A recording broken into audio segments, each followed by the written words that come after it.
Good evening student. हम इस video lecture में देखेंगे कि हमारे पास में जो बीम सेक्शन होगा उसमें हमारा कितना परसेंटेज इस्पात का रहेगा, अधिकतम प्रतिशत कितना रहेगा। ओके, प्रबलन इस्पात का अधिकतम प्रतिशत किससे निकाल सकते हैं? इस फॉर्मूले से हम निकाल सकते हैं कि पीटी लिमिटिंग बराबर 41.4 FCK upon FY XU max upon D। ये टोटल आ जाएगा परसेंटेज में। ठीक है, इसमें मल्टीप्लाई करने की आवश्यकता नहीं है 100 की, क्योंकि हमने पहले से ही इसमें 100 की मल्टीप्लाई कर दी है। तो 41.4 FCK upon FY XU max upon D। तो इससे हम मैक्सिमम एक बीम में कितना हमारा प्रबलन इस्पात होना चाहिए वो हम कैलकुलेट कर सकते हैं इस फॉर्मूले से। ठीक है, चाहते हम इसको कैलकुलेट कर देते, बट डायरेक्ट फॉर्मूले से भी आपका काम चल जाएगा। ठीक है, प्रबलन इस्पात में अधिकतम प्रतिशत। अब बात कर लेते हैं बैलेंस सेक्शन के लिए movement of resistance. Balance section के लिए मूवमेंट ऑफ रेजिस्टेंस की बात कर लेते हैं। हमने अंडर रेनफोर्स सेक्शन के लिए बताया था, ओवर रेनफोर्स सेक्शन के लिए हम जो लिमिट स्टेट मेथड है वो डिजाइन नहीं करते। ठीक है, बट हम निकाल सकते हैं। जैसे ही हमारा ओवर रेनफोर्स सेक्शन अगर आता है तो हम क्या करते हैं, सिंगली रेनफोर्स बीम डिजाइन ना करके हम कौन सी बीम डिजाइन करते हैं, डबली रेनफोर्स बीम डिजाइन कर देते हैं। ओके, तो बैलेंस सेक्शन के लिए मूवमेंट ऑफ रेजिस्टेंस निकाल सकते हैं हम। इन फॉर्मूले से हम डायरेक्ट बैलेंस सेक्शन के लिए हम मूवमेंट ऑफ रेजिस्टेंस निकाल सकते हैं। ठीक है, FE 250, ठीक है, FE 250 के लिए मूवमेंट ऑफ रेजिस्टेंस की जो वैल्यू है वो कितनी रहेगी, 0.149 FCK V into D square. ठीक है, V क्या है, विड्थ ऑफ बीम, और D क्या है, इफेक्टिव डेप्थ रहेगी। ठीक है, हमारे पास में जैसे ये हमारे पास में बीम है, ठीक है, बीम का विड्थ, ठीक है, और इफेक्टिव डेप्थ ये हमारा AST है। ठीक है, AST और इफेक्टिव डेप्थ ऊपर के सिरे से इसके सेंटर तक की दूरी को हम क्या कहते हैं, इफेक्टिव डेप्थ कहते हैं। तो हमारे पास में V है, D है और FCK हमारे पास में जैसे M20 ग्रेड के लिए क्या है, FCK की वैल्यू 20 न्यूटन पर mm स्क्वायर, 20 न्यूटन पर mm स्क्वायर हमारे पास में FCK की वैल्यू। तो हमारे पास में FCK की वैल्यू है, V है, D है, तो हम डायरेक्ट MU लिमिटिंग की वैल्यू को हम कैलकुलेट कर सकते हैं बैलेंस सेक्शन के लिए। ठीक है, FE 250 के लिए अगर FE 415 हमारा ग्रेड है, FE 415 हमारा ग्रेड है किसका, स्टील का, तब हम उसके लिए MU लिमिटिंग की वैल्यू हम इस फॉर्मूले से निकाल सकते हैं। MU लिमिटिंग बराबर 0.138 FCK VD स्क्वायर। तो 0.149 के स्थान पर हो जाएगा 0.138 FCK VD स्क्वायर। ठीक है, मूवमेंट ऑफ रेजिस्टेंस की वैल्यू। ओके, FE 415 के लिए। FE 500 के लिए हमारे पास में MU लिमिटिंग की वैल्यू है 0.133 FCK VD स्क्वायर। ठीक है, इस फॉर्मूले से हम निकाल सकते हैं। FE 550 अगर हमारे पास में स्टील का ग्रेड FE 550 है तो उसके लिए हमारे पास में MU लिमिटिंग की जो वैल्यू होगी वो होगी 0.129 FCK VD स्क्वायर। ठीक है, V विड्थ ऑफ बीम और D इफेक्टिव डेप्थ रहेगी हमारे पास में। तो हम FE 250 के लिए MU लिमिटिंग की वैल्यू निकाल सकते हैं, FE 415 के लिए डायरेक्ट वैल्यू निकाल सकते हैं, FE 500 के लिए ये वैल्यू रहेगी और FE 550 के लिए ये वैल्यू रहेगी।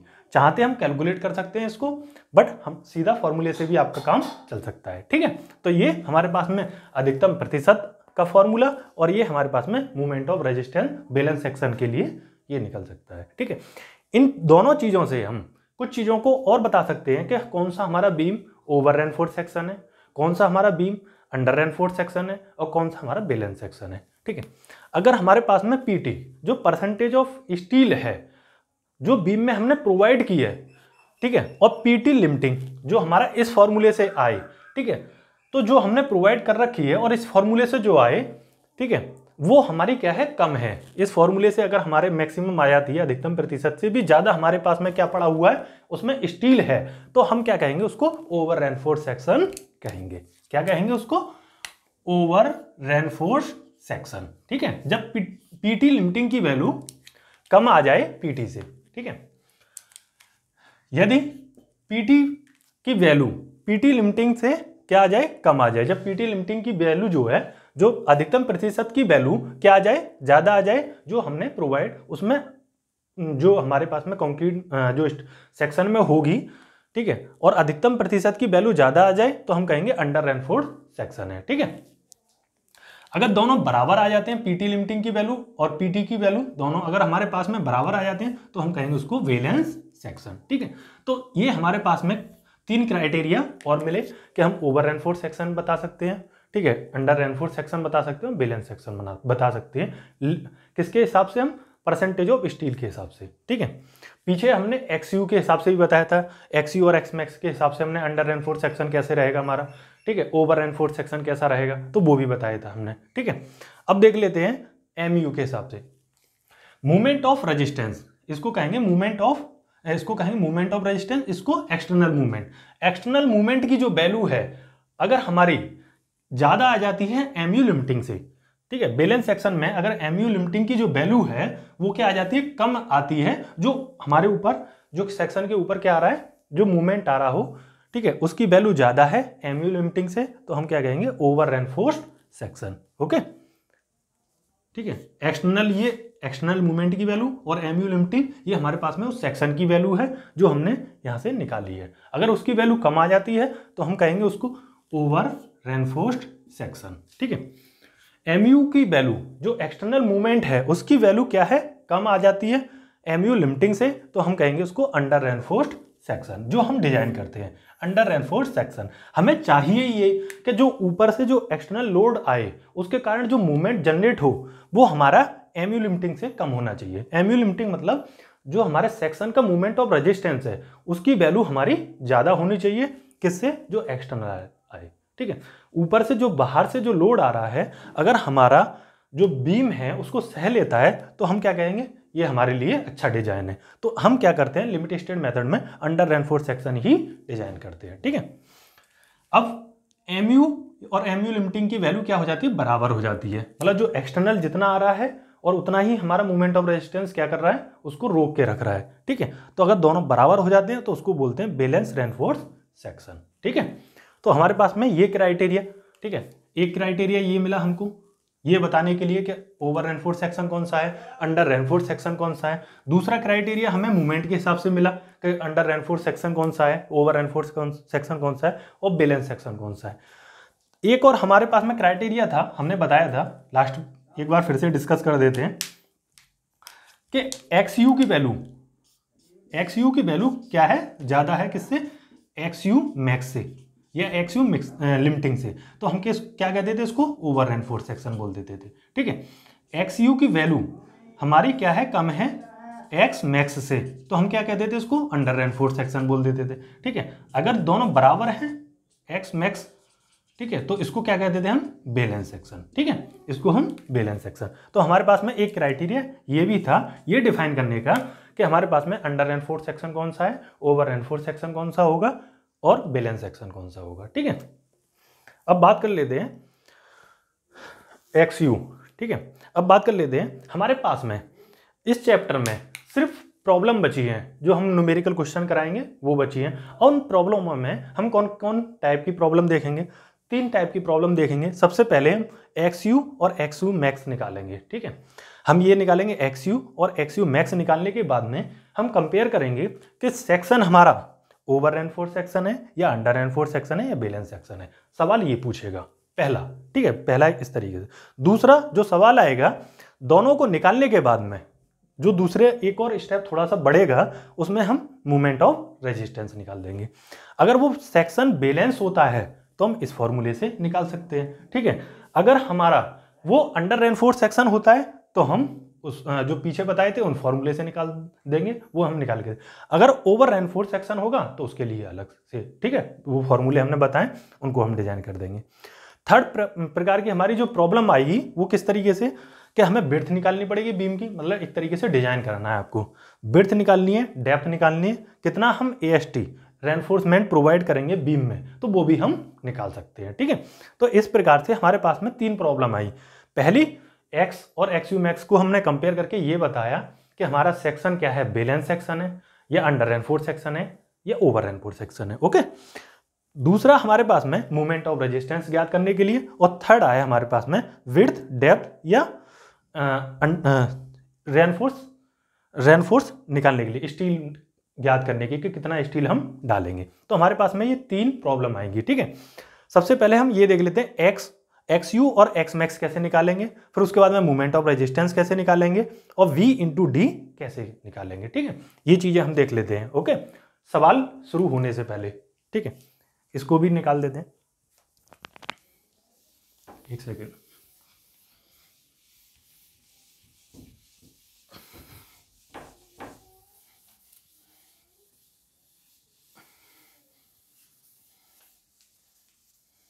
ठीक, इतने पर ही देख लेते हैं।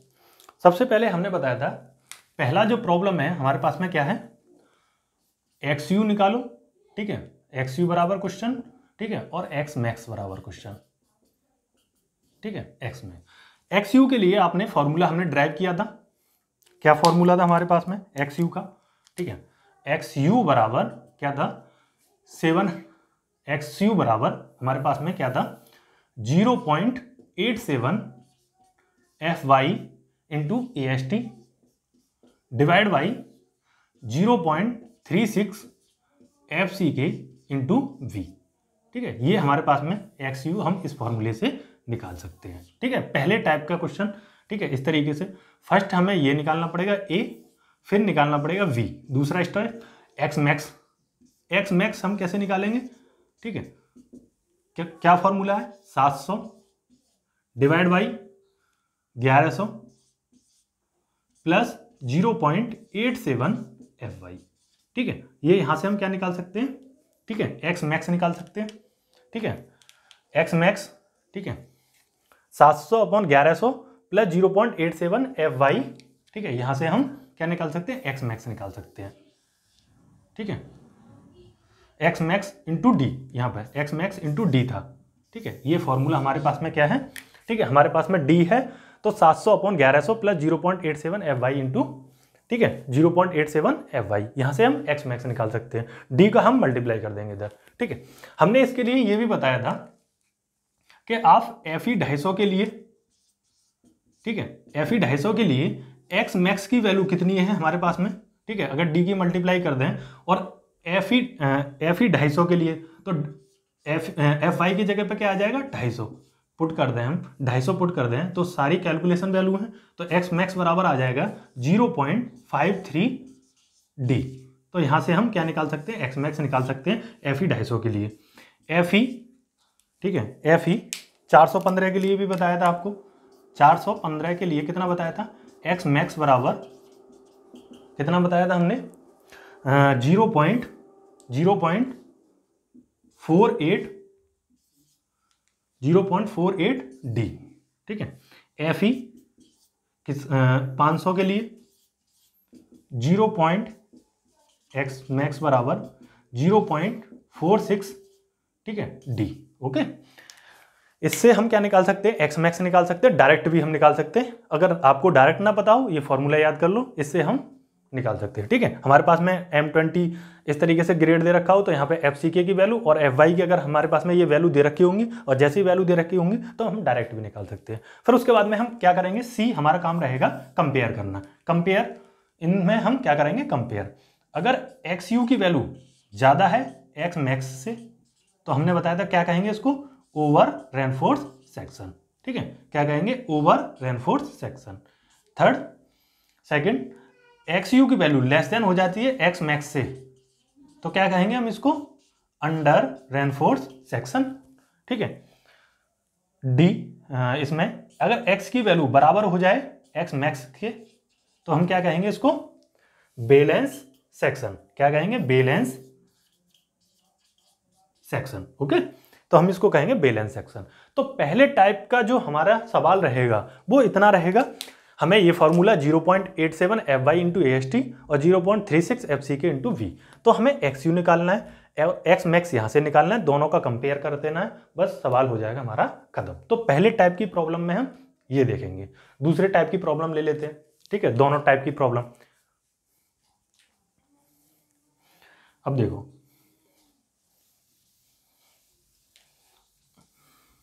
ठीक है। अब देखो यहां देख लेते हैं,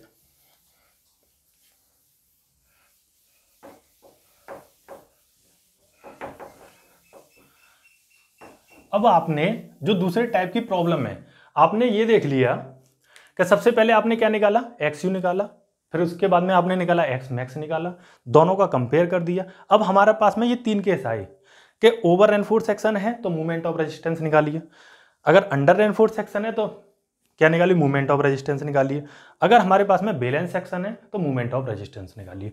बैलेंस सेक्शन है तो अभी जो फॉर्मूले लिखे थे उनसे निकाल सकते हैं। अब बात कर लेते हैं, अगर अंडर रेनफोर्स सेक्शन है और ओवर रेनफोर्स सेक्शन है तब कैसे निकालेंगे।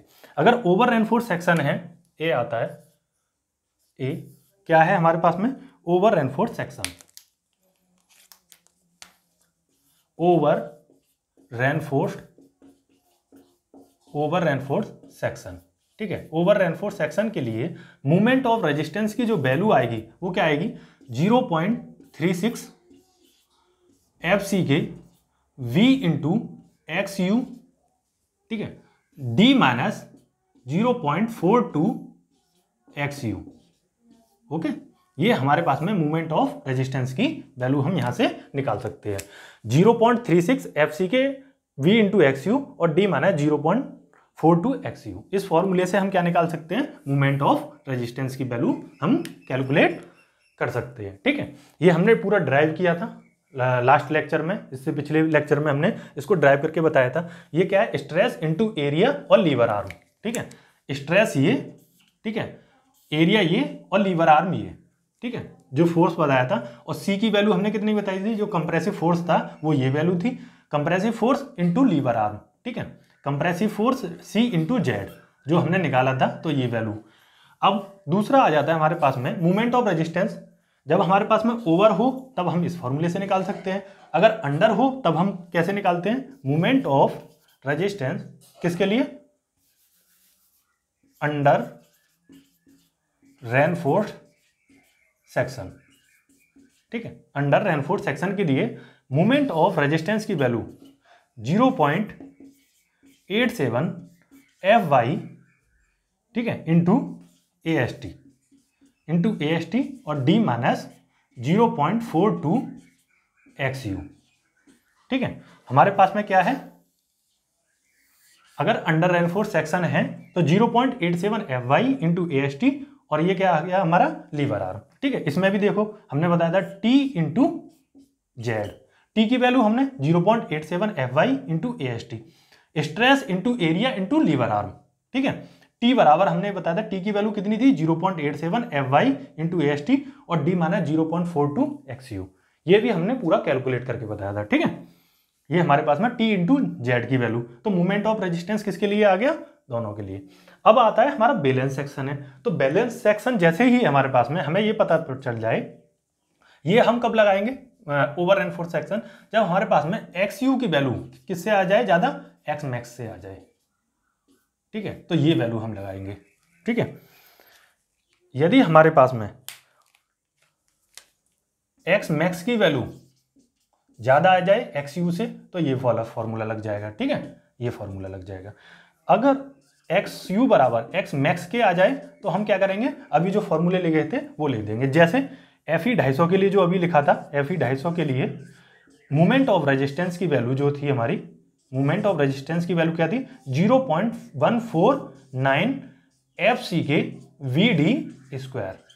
तो यहां से हम FE 250 के लिए, FE 415 के लिए 0.138 FC के VD स्क्वायर, FE 500 के लिए 0.133 FC के VD स्क्वायर और FE 550 के लिए 0.129 FC के इंटू VD स्क्वायर। तो वहां से हम ये निकाल सकते हैं।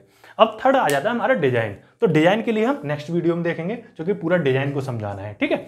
तो ये समझ में आया, आपके पास में 2 प्रकार की प्रॉब्लम को आप सॉल्व कर सकते हैं। पहले प्रकार की प्रॉब्लम तो ये रही कि सबसे पहले XU निकालो, XU मैक्स निकालो, कंपेयर कर दो, खत्म, सवाल हो जाता है। दूसरे प्रकार का सवाल जो होगा उसमें क्या निकालना है, मूवमेंट ऑफ रेजिस्टेंस। तो जब मूवमेंट ऑफ रेजिस्टेंस निकालेंगे तो पहले आपको ये निकालना पड़ेगा, उसके बाद में कंपेयर करना पड़ेगा, कंपेयर करने के बाद में मूवमेंट ऑफ रेजिस्टेंस इस तरीके से निकाल देंगे। तो मैं समझता हूं कि काफ़ी सिंपल है इन चीज़ों को समझना, ठीक है। काफ़ी सिंपल तरीके से हम इन चीज़ों को देख सकते हैं और निकाल सकते हैं।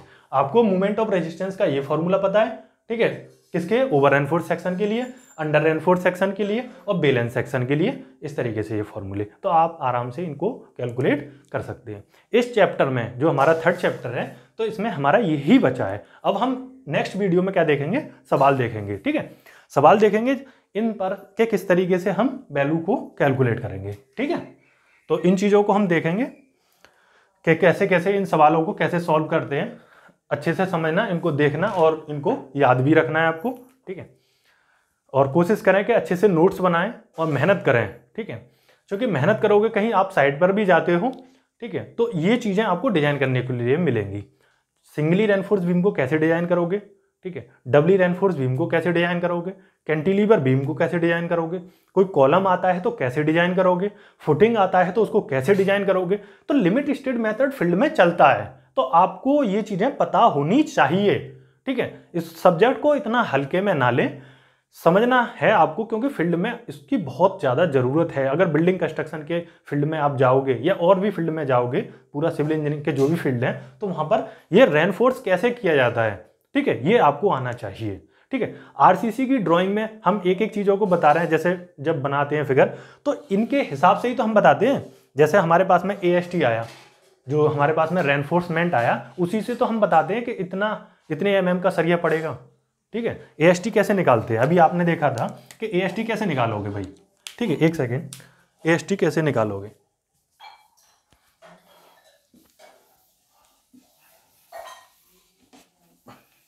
ठीक है।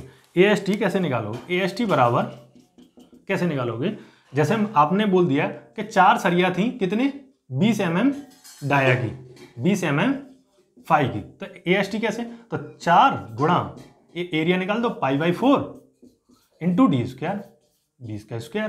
तो यहां से हम क्या निकाल सकते हैं, AST निकाल सकते हैं। तो हमें इस तरीके से हम बीम को डिजाइन करेंगे कि 4 इतना एरिया आ जाए हमारे पास में, तो वहां से हम ये भी बता सकते हैं कि इतने mm की सरिया का जो एरिया होता है वो इतना होता है, ठीक है। टॉप में हम कैसे डालेंगे या बॉटम में कैसे डालेंगे, ठीक है, एंकर बार डालनी हो तब कैसे डालेंगे, ठीक है, और स्ट्रप्स डालनी हो तो उसका एरिया कैसे निकालेंगे। तो वो सारी चीज़ों को हमने एक एक 1 बाय 1 सारी चीज़ों को हम क्या कर रहे हैं, समझाते हुए चल रहे हैं, जिससे आपकी ये कनेक्टिविटी बने और चीज़ें आसानी से समझ में आए आपके, ओके, ठीक है। तो आगे देखेंगे हम सवालों को, ओके, थैंक यू।